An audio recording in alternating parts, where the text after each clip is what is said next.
Yo, what's up mga kamonggi? Ayan nga si Kuya Guard. At nag-aayos na, nagpe-prepare na para magbiyahe si Kuya Guard after ng kanyang 12 hours na duty. At ayan na nga, nakapagpalit na si Kuya Guard. Isa na naman siyang angkas biker ngayon. Napakasipag mo, kamonggi. After nga niya na aalis na tayo. Pupunta pa rin tayo sa Bisan para mapagpalit ng sapatos.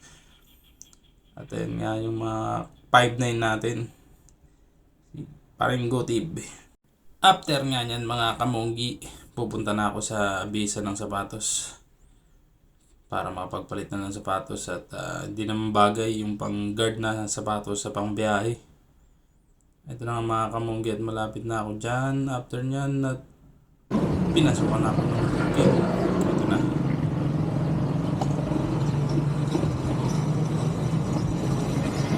Yun guys, meron na tayo nakuha booking. Padala. Ang kas padala. Pwede na yan kaysa wala.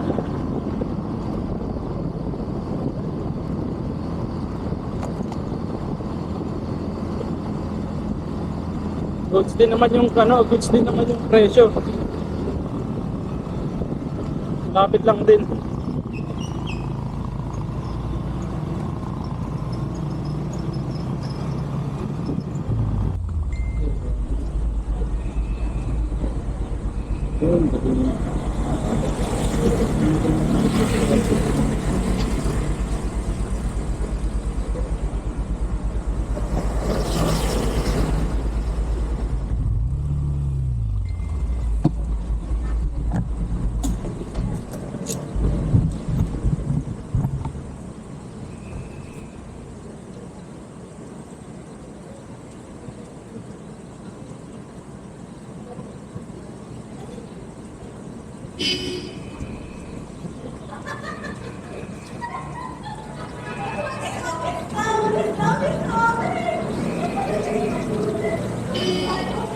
Hello po, magandang gabi po. Sa angkas po. Opo, dito na po ako sa may laundry shop. Ako po, kaya kaya mo yung dalawa. Dalawang bag lang yun na parang medyo maliit na kaya mo yun. Ah, sige po, sige po. Lagyan mo ng editing. Ah, sige po, dito lang po sa tapat nila. Ay, pagkita ko yan. Sige po.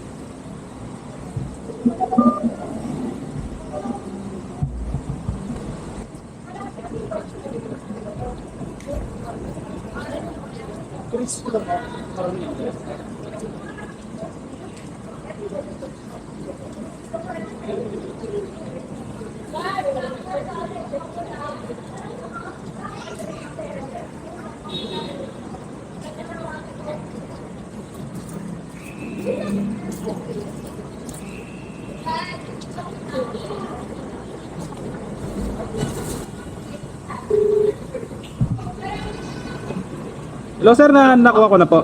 Papunta na po ako dyan. Okay po. Kaya naman po kuya. Apo, kaya naman po. Kasya na. Sige, sige. Sige po.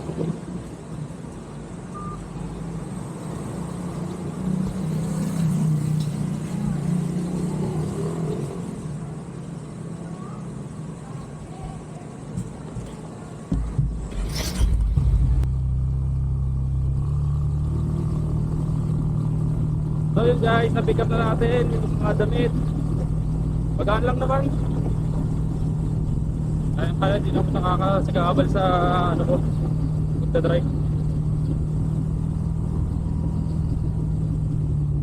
So yun guys, off ko muna.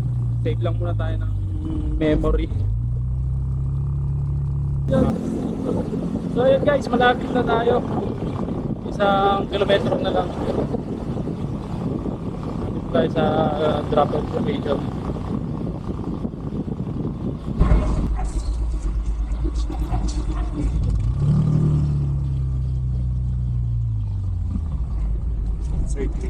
Apa?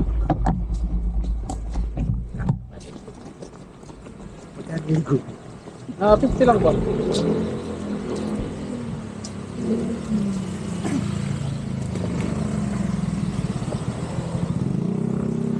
Rukoy.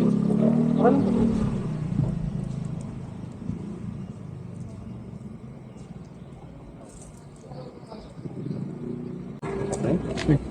Thank you, Pat. Puro ka.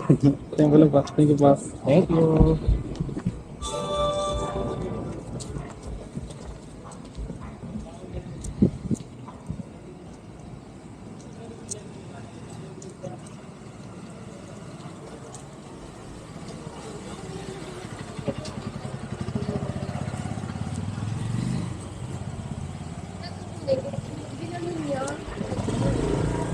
Ayun, yung mga interviews. Pwede mo yun ba?